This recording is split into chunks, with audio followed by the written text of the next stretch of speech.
A paz, queridos. Jesus possa nos estar abençoando cada dia mais. Hoje nós vamos tratar sobre o terceiro aspecto da grande comissão, segundo o texto de Marcos, capítulo 16, versículo 15, tão conhecido de todos nós. Nós falamos no primeiro vídeo sobre o caráter como o primeiro aspecto da grande comissão. No segundo vídeo, sobre ser testemunha como o segundo aspecto da grande comissão. E hoje nós vamos falar sobre a pregação do evangelho como o terceiro aspecto da grande comissão. Em Marcos 16:15, nós já conhecemos, a palavra diz: disse Jesus, ide, pregar o evangelho a toda criatura. Os que creem e forem batizados serão salvos. E aí os sinais seguem aos que creem, nós conhecemos o texto. E em Marcos, a palavra-chave, o aspecto mais relevante, principal da grande comissão, segundo o evangelho de Marcos, é a pregação do evangelho. O que de fato hoje falta nos nossos púlpitos, nas ruas, em todos os lugares, é a pregação do evangelho. Não podemos cumprir a grande comissão do Senhor se não pregarmos o evangelho. Em Atos capítulo 8, versículo 4, a Bíblia diz que os que foram dispersos se espalharam por todos os cantos. E no versículo 5 a Bíblia diz: e Filipe foi para a cidade de Samaria, e quando chegou lá, ele pregou o Cristo. Então, a missão da igreja é pregar o evangelho. As duas características faladas antes, nos outros aspectos dos outros textos de João e Lucas, são internas. E nós sabemos que no reino de Deus é assim, as coisas fluem do interno para o externo. Deus trabalha dentro e flui do nosso interior para o externo. Então nós precisamos de um caráter saudável, nós precisamos de uma transformação genuína, e o desembocar disso, o resultado disso é a boca fala do que o coração está cheio. É eu levar o evangelho com as minhas palavras. É levar o amor de Deus através das palavras. As palavras são capazes de amar, não só as obras. E nós temos que levar o amor de Deus através das nossas palavras. O evangelho de Jesus, a pregação do evangelho. O apóstolo Paulo, em 2 Timóteo, ele escrevendo sua última carta para o seu filho amado, o seu discípulo.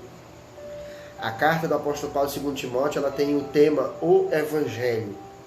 E no capítulo 1, o apóstolo Paulo, ele dá um conselho a Timóteo. Timóteo, versículo 13 e 14 do capítulo 1. Guarda o evangelho, retenha com fé aquilo que você recebeu de mim. Guarda o evangelho, a temática do capítulo 1. Capítulo 2, o apóstolo Paulo, ele diz: Timóteo, sofre pelo evangelho como bom soldado de Cristo Jesus. A temática do capítulo 2, no assunto o evangelho, da carta de 2 Timóteo de Paulo, é sofre pelo evangelho. No capítulo de número 3, o apóstolo Paulo, ele diz a Timóteo: Timóteo, permanece no evangelho, permanece nas coisas que você aprendeu, porque você sabe de quem você aprendeu. Capítulo 3, versículo 14. E no quarto capítulo, encerrando a carta, o último conselho de Paulo a Timóteo, ele disse: Timóteo, prega o evangelho, anuncia o evangelho. Vai chegar um tempo que ninguém vai querer ouvir, eles terão coceira nos ouvidos, mas vai lá, anuncia a palavra poderosa do evangelho. O que falta hoje é pregação genuína do evangelho do Senhor Jesus. A missão da igreja é levar o evangelho pregando. Eu conheço várias pessoas envolvidas com missões que resumiram missões em fazer obras sociais. E boas obras sem a pregação do evangelho é só isso mesmo, boas obras. O fruto dessas boas obras, eles serão, na sua grande maioria, colhidos aqui. E aí nós muitas vezes levamos a missão da igreja a uma missão de dar uma resposta à sociedade, como se nós tivéssemos que dar alguma satisfação à sociedade.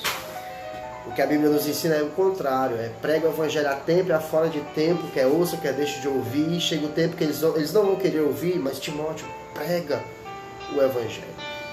Que nós possamos pregar o evangelho de Jesus, que o evangelho de Jesus é o próprio Jesus. Eu vou lhe dar um pequeno bizu. Todo crente sabe evangelizar. O Evangelho é a boa notícia de Deus. A boa notícia é que o Filho veio para morrer por nós, pelos nossos pecados. Logo, o Evangelho é Jesus Cristo. E falar de Jesus para nós é a coisa mais fácil do mundo, irmãos. Uma pessoa não crente vai chegar perto da gente e ele vai abrir a vida dele de repente, às vezes na fila, às vezes dentro de um carro, às vezes um motorista, às vezes um passageiro de aplicativo e etc. E ele vai entrar no assunto e que ele vai esperar um conselho meu e seu, como cristão. E nós não temos conselhos psicológicos para ninguém. O Senhor não nos formou em psicologia, nós não temos conselho de autoajuda. O Senhor não tem chamado bíblico para autoajuda, para coach, para qualquer uma dessas coisas. O Senhor nos chamou para pregar o Evangelho, para nos fazer pescadores de homens. Então o conselho que nós vamos poder dar ao mundo é segundo a palavra de Deus, segundo o Evangelho de Jesus, que é o único que pode transformar o homem das suas maldades. O terceiro aspecto da grande comissão é a pregação poderosa do Evangelho. Sem pregação, o alimento vai faltar para a alma. Sem pregação, as igrejas fecham. Igrejas que não têm pregação, elas vão fechar, elas vão se acabar. É a pregação que sustenta, é a palavra eterna de Deus que sustenta todas as coisas. O mundo foi criado por essa palavra. Nós temos que pregar muito mais, com muito mais ousadia o Evangelho. Voltarmos às nossas origens. Hoje, fazer missões é fazer obra social. Não tenho nada contra fazer obra social. Nós entendemos que podemos amar através das nossas ações, se elas forem genuinamente bíblicas. Mas em Marcos está claro para nós, um dos principais aspectos da grande comissão do Evangelho para nós é: ide, pregue o Evangelho a toda criatura. É o conselho de Deus para nós e é assim que nós vamos cumprir a missão. O encanador ajeita canos. O médico, ele trata dos pacientes. O crente em Jesus, ele prega o Evangelho, que essa é a tarefa dele. Então, em nome de Cristo, que Deus em Cristo nos abençoe, para que possamos voltar a pregar o Evangelho com autoridade e poder, na graça do Senhor, sob a unção do Espírito Santo. Que Deus nos abençoe. No próximo vídeo nós vamos tratar sobre a quarta característica, o quarto aspecto da grande comissão que está no Evangelho de Mateus. Fique na paz, Deus abençoe.